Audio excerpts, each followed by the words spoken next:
आखिरत के बारे में हम कहते हैं अल्लाह गफूर रहीम है, और दुनिया जो आर्जी है, वक्ती है और तयशुदा है, पहले से तयशुदा है कि कितनी मिलनी है, उसके लिए सारी सलाहियतें खर्च कर देते हैं। ये किसको धोखा दे रहे हैं? अपने आप को धोखा दे रहे हैं। आखिरत जिसका ताल्लुक मेहनत के साथ है, जिसका ताल्लुक जिद्दोजहद के साथ है, जिसका ताल्लुक कुर्बानी के साथ है, उसके बारे में सोचते हैं गफूर रहीम में दे देगा।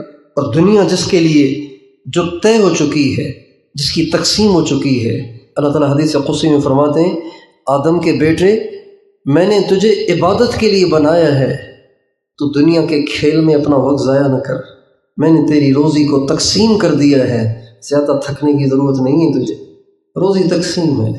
तिरमिज़ी शरीफ की हदीस है, आपने सलाम फरमाते हैं, रिज़्क़ इंसान को ऐसे ढूंढता है जैसे मौत इंसान को तलाश करती है।